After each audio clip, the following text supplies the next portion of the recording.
ਸਤਿ ਸ਼੍ਰੀ ਅਕਾਲ। ਤੁਸੀਂ ਜੁੜੇ ਹੋਏ ਹੋ ਪੰਜਾਬੀ ਰੇਡੀਓ ਯੂਐਸਏ ਦੇ ਨਾਲ ਤੇ ਮੈਂ ਹਾਂ ਪ੍ਰਵੀਨ ਸ਼ਰਮਾ। ਸਪੈਸ਼ਲ ਰਿਪੋਰਟ ਲੈ ਕੇ ਹਾਜ਼ਰ ਹੋ ਚੁੱਕੇ ਹਾਂ। ਮੇਰੇ ਨਾਲ ਜੁੜ ਚੁੱਕੇ ਨੇ ਰਾਜ ਕਰਮਜੀਤ ਸਿੰਘ ਜੀ। ਰਾਜ ਜੀ ਸਤਿ ਸ਼੍ਰੀ ਅਕਾਲ, ਸਵਾਗਤ ਹੈ ਪੰਜਾਬੀ ਰੇਡੀਓ ਯੂਐਸਏ। ਸਤਿ ਸ਼੍ਰੀ ਅਕਾਲ ਪ੍ਰਵੀਨ ਸ਼ਰਮਾ ਜੀ। ਪੰਜਾਬੀ ਰੇਡੀਓ ਯੂਐਸਏ ਦੇਖ ਰਹੇ ਸਾਰੇ ਹੀ ਦਰਸ਼ਕਾਂ ਨੂੰ ਜੀ ਆਇਆਂ ਨੂੰ ਸਵਾਗਤ ਹੈ।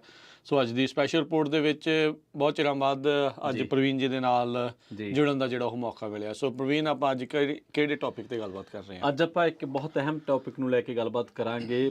ਭਾਰਤ ਦੇ ਵਿੱਚ ਮੀਡੀਆ ਦੀ ਕੀ ਸਥਿਤੀ ਹੈ, ਇਹਦੇ ਬਾਰੇ ਲੋਕਲ ਲੈਵਲ ਤੇ ਨਹੀਂ ਚਰਚਾ ਹੁੰਦੀ, ਕੌਮਾਂਤਰੀ ਲੈਵਲ ਤੇ ਵੀ ਹੁੰਦੀ ਹੈ। ਮੀਡੀਆ ਦੇ ਵਿੱਚ ਭਾਰਤ ਦਾ ਕੀ ਸਥਾਨ ਹੈ, ਫਰੀडम ਆਫ ਐਕਸਪ੍ਰੈਸ਼ਨ ਕਿੱਥੇ ਆ, ਫਰੀडम ਆਫ ਪ੍ਰੈਸ ਕਿੱਥੇ ਹੈ, ਸਾਰਾ ਕੁਝ ਆਪਾਂ ਦੇਖਦੇ ਹਾਂ। ਲੰਘੇ ਦਿਨੀ ਇੱਕ ਘਟਨਾ ਵਾਪਰੀ ਹੈ। ਅੰਗਦ ਸਿੰਘ 25 ਸਾਲਾ ਸਿੱਖ ਨੌਜਵਾਨ ਹੈ ਔਰ ਐਮੀ ਨੋਮੀਨੇਟਡ ਨੌਜਵਾਨ ਹੈ। ਬਿਲਕੁਲ ਜੀ। ਉਹਨੂੰ ਮੋੜ ਦਿੱਤਾ ਗਿਆ, ਡਿਪੋਰਟ ਕਰ ਦਿੱਤਾ ਗਿਆ ਇੰਡੀਆ ਦੇ ਵਿੱਚੋਂ। ਉਹਨੂੰ ਹਾਲਾਂਕਿ ਉਹਦਾ ਪਰਸਨਲ ਵਿਜ਼ਿਟ ਸੀਗਾ, ਪਰ ਬਾਵਜੂਦ ਇਸ ਦੇ ਉਹਨੂੰ ਐਂਟਰ ਹੋਣ ਦੀ ਇਜਾਜ਼ਤ ਨਹੀਂ ਦਿੱਤੀ ਗਈ। ਕਾਰਨ ਹੈ ਉਹਦੀ ਪ੍ਰੋਫਾਈਲ, ਤੇ ਉਹਦੀ ਜਦੋਂ ਪ੍ਰੋਫਾਈਲ ਬਾਰੇ ਦੱਸਾਂਗੇ ਨਾ, ਲੋਕ ਦੰਗ ਰਹਿ ਜਾਣਗੇ ਕਿ 25 ਸਾਲ, ਮਹਿਜ਼ 25 ਸਾਲ ਦੀ ਉਮਰ ਦੇ ਵਿੱਚ ਬੰਦੇ ਨੇ ਇਸ ਤਰ੍ਹਾਂ ਦੇ ਕੰਮ ਕੀਤੇ ਨੇ। ਦੁਨੀਆ ਦੇ ਹਰ ਅਸਥਿਰਤਾ ਵਾਲੇ ਖਿੱਤੇ ਦੇ ਵਿੱਚ ਜਾ ਕੇ ਉਹਨੇ ਰਿਪੋਰਟਿੰਗ ਕੀਤੀ ਹੈ। 6 ਸਾਲ ਦੀ ਉਹਦੀ ਜਰਨਲਿਜ਼ਮ ਦੀ ਜਿਹੜੀ ਜਰਨੀ ਆ, ਯਾਤਰਾ ਆ, 2016 ਦੇ ਵਿੱਚ ਵਾਈਸ ਨਿਊਜ਼ ਦੇ ਨਾਲ ਇਸਨੇ ਸ਼ੁਰੂਆਤ ਕੀਤੀ। ਪਰ ਉਸ ਤੋਂ ਪਹਿਲਾਂ ਜੇ ਮੈਂ ਥੋੜਾ ਦੱਸਦਾ ਜਾਵਾਂ, ਆਪਾਂ ਅਕਸਰ ਗੱਲ ਕਰਦੇ ਹੁੰਦੇ ਪ੍ਰਵੀਨ ਵੀ ਜਿਹੜੇ ਜੀਨਸ ਆ ਉਹ ਤੁਰਦੇ ਨੇ, ਅੱਗੇ ਜਾਂਦੇ ਨੇ। Jean travelling. ਹਾਂ, ਇਹਨਾਂ ਦੇ ਮਾਤਾ ਜੀ ਉਹ ਪ੍ਰਮੁੱਖ ਗੁਰਮੀਤ ਕੌਰ ਜੀ ਉਹਨਾਂ ਦਾ ਨਾਂ ਆ। ਉਹਨਾਂ ਨੇ ਕਿਤਾਬ ਜਸਵੰਤ ਸਿੰਘ ਖਾਲੜਾ ਜੀ ਦੇ ਉੱਤੇ ਲਿਖੀ ਆ, ਹਨੇਰਿਆਂ ਦੇ ਵਿੱਚ ਚਾਨਣ ਕਰਨ ਵਾਲੇ ਉਸ ਦੀਵੇ ਦੇ ਬਾਰੇ। ਤੇ ਉਹ ਉਸ ਦੇ ਨਾਲ ਨਾਲ ਬੱਚਿਆਂ ਦੀਆਂ ਕਿਤਾਬਾਂ, ਮੇਰੇ ਕੋਲ ਖੁਦ ਉਹਨਾਂ ਦੀ ਇੱਕ ਕਿਤਾਬ ਆ ਜਿਹੜੇ ਬੱਚਿਆਂ ਦੀਆਂ ਸਟੋਰੀਜ਼, ਇਲਸਟ੍ਰੇਟਿਡ ਸਟੋਰੀਜ਼ ਜਿਹੜੀਆਂ ਆ ਉਹਨਾਂ ਦੇ ਕੋਲ ਜਿਹੜੀਆਂ ਹੈਗੀਆਂ ਨੇ, ਉਹ ਬਣਾਈਆਂ ਨੇ ਉਹਨਾਂ ਨੇ।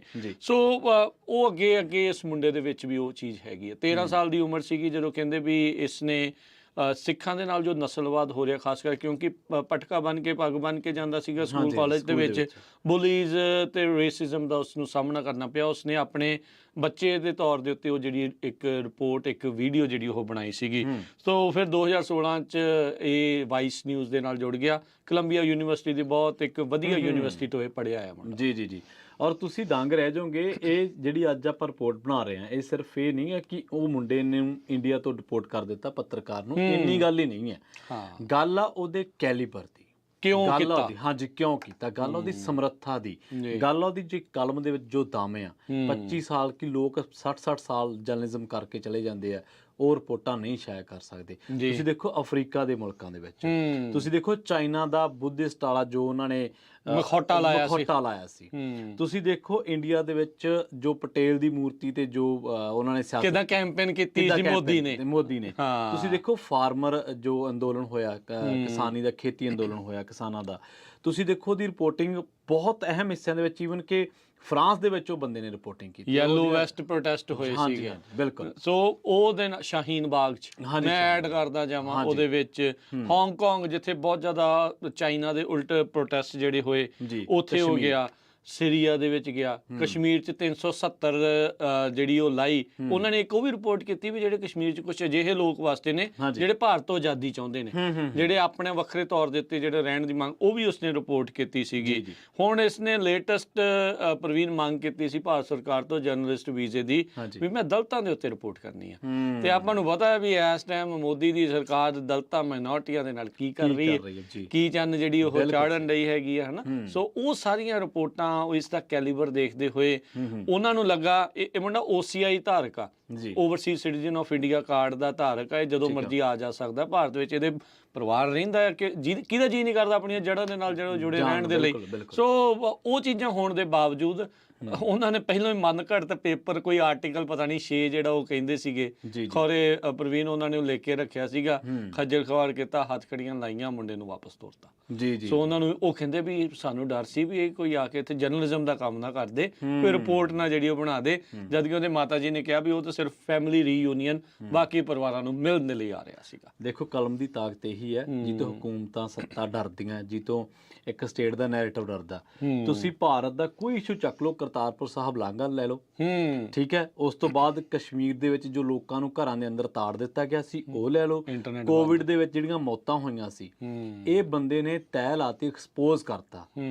ਐਸੀ ਪੱਤਰਕਾਰਤਾ ਕੀਤੀ ਵਾਇਸ ਤੇ ਜਾ ਕੇ। ਜੇ ਤੁਸੀਂ ਰਿਪੋਰਟਾਂ ਦੇਖੋਗੇ ਨਾ ਇਹ ਮੁੰਡੇ ਦੀਆਂ, ਔਰ ਦੇਖੋ ਤੁਸੀਂ ਦੇਖੋ ਫਰਾਂਸ ਕਵਰ ਕੀਤਾ, ਚੀਨ ਕਵਰ ਕੀਤਾ, ਪਾਕਿਸਤਾਨ ਦੇ ਵਿੱਚ ਮਿਨੋਰਟੀਜ਼ ਦੀ ਕੀ ਹਾਲਤ ਆ, ਉਹਦੇ ਤੇ ਰਿਪੋਰਟਿੰਗ ਕੀਤੀ ਹੈ। ਹਾਂਜੀ, ਸੋ ਦੁਨੀਆ ਦੇ ਅਸਥਿਰਤਾ ਵਾਲੇ ਘੱਟੋ ਘੱਟ 20 ਅਸ਼ਾਂਤ ਥਾਵਾਂ ਤੇ ਜਾ ਕੇ, ਸੀਰੀਆ ਤੋਂ ਲੈ ਕੇ ਪਾਕਿਸਤਾਨ, ਮਿਡਲ ਈਸਟ ਦੇ ਵਿੱਚ ਚਾਈਨਾ, ਹਾਂਗਕਾਂਗ, ਦੱਖਣੀ ਅਫਰੀਕਾ ਦੇ ਕਈ ਹਿੱਸੇ, ਭਾਰਤ ਦੇ ਅਹਿਮ ਵੱਡੇ ਟੌਪਿਕ ਕਰਤਾਰਪੁਰ ਸਾਹਿਬ ਲਾਂਘਾ, ਫਾਰਮਰ ਜੋ ਪ੍ਰੋਟੈਸਟ ਸੀਗਾ, ਕਿਸਾਨੀ ਅੰਦੋਲਨ ਜੀ, ਉੱਥੋਂ ਲੈ ਕੇ ਉਸ ਤੋਂ ਬਾਅਦ ਕੋਵਿਡ ਦੇ ਨਾਲ ਸ਼ਾਹੀਨ ਬਾਗ ਤੇ ਕਰਤਾਰਪੁਰ ਸਾਹਿਬ ਲਾਂਘਾ, ਕਸ਼ਮੀਰ ਦੇ ਵਿੱਚ ਜੋ ਹੋਇਆ, ਮਤਲਬ ਕੋਈ ਵੀ ਇਸ਼ੂ ਜਿਹੜਾ ਕੌਮਾਂਤਰੀ ਪੱਧਰ ਤੇ ਨੋਟ ਕੀਤਾ ਗਿਆ, ਇਹ ਮੁੰਡਾ ਉੱਥੇ ਜਾ ਕੇ ਇਹਨੇ ਕਵਰ ਕੀਤਾ। ਔਰ ਇਹੀ ਕਲਮ ਤੁਹਾਡੀ ਇਹੀ ਵਿਬਾਕੀ ਆ ਜਦੋਂ ਤੁਸੀਂ ਸੱਤਾ ਦੀ ਨਿਗਾਹ ਦੇ ਵਿੱਚ ਆ ਕੇ ਰੜਕਣ ਲੱਗ ਪੈਂਦੇ ਆ। ਮੇਰੇ ਖਿਆਲ ਬਹੁਤ ਲੋਕਾਂ ਨੇ ਅੰਗਦ ਸਿੰਘ ਬਾਰੇ ਉਹਦੇ ਬਾਰੇ ਜਸਟ ਇੱਕ ਲਾਈਨ ਪਤਾ ਹੋਣੀ ਲੋਕਾਂ ਨੂੰ ਕਿ 25 ਸਾਲਾ ਹੈ, ਸਿੱਖ ਅਮਰੀਕੀ ਪੱਤਰਕਾਰ ਆ, ਐਮੀ ਨੋਮੀਨੇਟਡ, ਪੱਗ ਬਣਦਾ ਐਮੀ ਨੋਮੀਨੇਟਡ। ਸੋ ਕੱਲ ਪਰਸੋਂ ਕੁਝ ਦਿਨ ਪਹਿਲਾਂ ਆਪਾਂ ਜਦੋਂ ਇੱਕ ਸ਼ੋਅ ਕਰਦੇ, ਸਾਂਝੀ ਸੱਤ ਸ਼ੋਅ ਕਰਦੇ ਸੀਗੇ, ਤੇ ਉਦੋਂ ਇੱਕ ਕਾਲਰ ਦੀ ਆਈ, ਕਹਿੰਦੇ ਵੀ ਮੋਦੀ ਨੇ ਇਹਨੂੰ ਵਾਪਸ ਘੱਲ ਕੇ ਨਾ ਹੀਰੇ ਦੀ ਪਛਾਣ ਕਰਵਾਤੀ। ਹਾਂ ਬਿਲਕੁਲ, ਬਹੁਤ ਆਪਣੇ ਜੋ ਬਹੁਤ ਸਾਰੇ ਅਜਿਹੇ ਸੀਗੇ ਜਿਹਨੂੰ ਪਤਾ ਨਹੀਂ। ਮੈਂ ਪਰਸਨਲੀ ਇਸ ਦੇ ਨਾਲ ਕਈ ਵਾਰੀ ਗੱਲਬਾਤ ਜਿਹੜੀ ਉਹ ਕੀਤੀ ਆ। ਜਿਸ ਦਿਨ ਇਹ ਘਟਨਾ ਵਾਪਰੀ, ਮੈਂ ਇਸ ਤੋਂ ਬਾਅਦ ਦੇ ਵਿੱਚ ਇਹਨੂੰ ਰੀਚ ਆਊਟ ਕੀਤਾ, ਗੱਲਬਾਤ ਕਰਨ ਦੀ ਇਹਨਾਂ ਕੋਸ਼ਿਸ਼ ਕੀਤੀ। ਕਹਿੰਦਾ ਵੀਰ ਜੀ ਵੀ ਹਾਲ ਦੀ ਘੜੀ ਜਿਹੜੀ ਮੇਰੀ ਲੀਗਲ ਟੀਮ ਆ ਉਹ ਉਹਨੂੰ ਜਵਾਬ ਦੇਣਾ ਚਾਹੁੰਦੀ ਆ, ਕਿਉਂਕਿ ਪਰਿਵਾਰ ਆ ਉਹ ਇਹ ਨਹੀਂ ਚਾਹੁੰਦਾ ਵੀ ਮੇਰਾ ਉੱਥੇ ਆਉਣ ਜਾਣ ਦਾ ਜਿਹੜਾ ਪੱਕਾ ਵੀ ਬੰਦ ਹੋ ਜਾਵੇ। ਅਗਲਾ ਕੰਮ ਕਰਦਾ ਹੈ, ਹੱਕ ਦੀ ਜਿਹੜੀ ਉਹ ਗੱਲ ਕਰਦਾ ਆ, ਜੋ ਧੱਕਾ ਹੋ ਰਿਹਾ ਉਹ ਦਿਖਾਉਂਦਾ ਆ। ਹੁਣ ਜੇ ਉੱਥੇ ਉਹ ਇਹ ਤਾਂ ਬਾਹਰ ਦੁਨੀਆ 'ਚ ਆ ਕੇ ਦਾਅਵਾ ਕਰਦੇ ਵੀ ਸਾਡੇ ਵਰਗੀ ਤਾਂ ਡੈਮੋਕ੍ਰੇਸੀ ਕੋਈ ਨਹੀਂ, ਅਸੀਂ ਮਾਈਨੋਰਟੀਆਂ ਨੂੰ ਵੀ ਖੁਸ਼ ਰੱਖਿਆ, ਉਹ ਵੀ ਰੱਖਿਆ। ਜੇ ਭਾਈ ਏਡੀ ਗੱਲ ਹੁੰਦੀ ਤੇ ਫਿਰ ਇਹਦੇ ਲੈਂਸ ਤੋਂ ਕਿਉਂ ਡਰਦੇ ਆ? ਜਿਹੜੀ ਇਹ ਕੈਮਰੇ ਦੀ ਅੱਖ ਦੇ ਨਾਲ ਤੁਹਾਡੀ ਸੱਚਾਈ ਫੜ ਕੇ ਦੁਨੀਆ ਦੇ ਸਾਹਮਣੇ ਪੇਸ਼ ਕਰ ਦਿੰਦਾ ਆ, ਉਹ ਤੋਂ ਕਿਉਂ ਡਰਦੇ ਆ ਜੇ ਉਹ ਤੁਹਾਨੂੰ ਲੱਗਦਾ ਆ? ਸੋ ਇਹ ਚੀਜ਼ਾਂ ਜਿਹੜੀਆਂ ਕਰਕੇ ਆ, ਸੋ ਅੰਗਦ ਸਿੰਘ ਦੇ ਨਾਲ ਜੋ ਉੱਥੇ ਵਤੀਰਾ ਹੋਇਆ ਆ, ਇਹ ਬਹੁਤ ਨਿੰਦਣਯੋਗ ਆ। ਇਸ ਟਾਈਮ ਜਿੰਨੇ ਵੀ ਜਰਨਲਿਸਟ ਆ ਜਿਹੜੇ ਕਹਿੰਦੇ ਆ ਨਾ ਵੀ ਅਸੀਂ ਆਜ਼ਾਦ ਨਿਊਜ਼ ਹਰ ਇੱਕ ਪਾਸੇ ਖੁੱਲ੍ਹ ਦਿਲੀ ਦੇ ਨਾਲ ਸੁਣਨਾ ਦੇਖਣਾ ਜਿਹੜਾ ਉਹ ਚਾਹੁੰਦੇ ਆ, ਉਹਨਾਂ ਨੂੰ ਅਸੀਂ ਗੁਜ਼ਾਰਿਸ਼ ਕਰਦੇ ਹਾਂ ਵੀ ਇਸ ਮੁੰਡੇ ਦੀ ਆਵਾਜ਼ ਬਣੋ, ਉਸ ਦੇ ਹੱਕ ਦੇ ਵਿੱਚ ਗੱਲ ਕਰੋ, ਕਿਉਂਕਿ ਅੱਜ ਜੇ ਇਹਦੀ ਵਾਰੀ ਆ, ਕੱਲ ਨੂੰ ਤੁਹਾਡੀ ਵੀ ਹੋ ਸਕਦੀ ਹੈ, ਕੱਲ ਨੂੰ ਮੇਰੀ ਵੀ ਹੋ ਸਕਦੀ ਹੈ, ਕੱਲ ਨੂੰ ਕਿਸੇ ਦੀ ਵੀ ਹੋ ਸਕਦੀ ਆ। ਉੱਥੋਂ ਦੀ ਸਰਕਾਰ ਤਾਂ ਜਿੱਦਾਂ ਬਾਰ-ਬਾਰ ਕਿਹਾ ਜਾਂਦਾ ਅਣਐਲਾਨੀ ਐਮਰਜੈਂਸੀ ਉਹ ਘੋਸ਼ਿਤ ਕਰੀ ਬੈਠੀ ਹੈ। ਜੀ ਔਰ ਅਹਿਮ ਗੱਲ ਇਹ ਦੱਸਦੇ ਚੱਲੀਏ ਕਿ ਜਿਹੜਾ ਫੋਰਨ ਐਕਟ ਹੈ, ਜਿਹੜਾ ਜਿਹਨੂੰ ਆਪਾਂ ਕਹਿ ਸਕਦੇ ਹਾਂ ਫੋਰਨ ਐਕਟ ਦਾ ਸੈਕਸ਼ਨ 6, ਉਹਦੇ ਤਹਿਤ ਇਹਨੂੰ ਡਿਪੋਰਟ ਕੀਤਾ ਗਿਆ ਵਾ।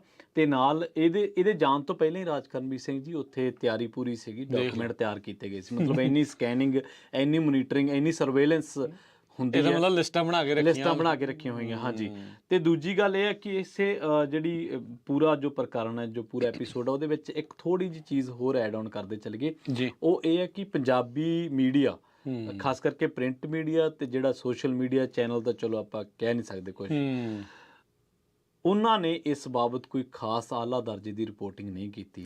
ਜਦ ਕਿ ਦੇਖੋ ਆਪਾਂ ਲੰਘੇ ਦਿਨ ਕੀ ਚਰਚਾ ਹੋ ਰਹੀ ਹੈ ਇਸ ਟਾਈਮ, ਟਰਬਨ ਦੀ ਚਰਚਾ ਸਿੱਧੂ ਮੂਸੇਵਾਲੇ ਦੇ ਐਂਗਲ ਤੋਂ ਹੋ ਰਹੀ ਹੈ ਕਿ ਟਰਬਨ ਬਿਲਬੋਰਡ ਤੇ, ਆਪਾਂ ਸਾਰੇ ਅਕਸਰ ਹੀ ਆਪਾਂ ਲੋਕ ਉਸ ਦਾ ਜ਼ਿਕਰ ਕਰਦੇ ਹਾਂ ਕਿ ਯਾਰ ਬਿਲਬੋਰਡ ਤੇ ਆ ਗਿਆ, ਬੰਦਾ ਬਹੁਤ ਧੱਕੜ ਸੀਗਾ, 29 ਸਾਲ ਦੀ ਉਮਰ ਦੇ ਵਿੱਚ, ਉਹਦੇ ਚ ਕੋਈ ਦੋ ਰਾਏ ਨਹੀਂ। ਦੁਨੀਆ ਤੋਂ ਨਾਂ ਕਮਾਇਆ, ਦੁਨੀਆ ਦੇ ਸ਼ੋਹਰਤ ਹਾਸਲ ਕਰਨ ਚ ਉਹਦਾ ਕੋਈ ਮੁਕਾਬਲਾ ਨਹੀਂ ਬੰਦੇ ਦਾ।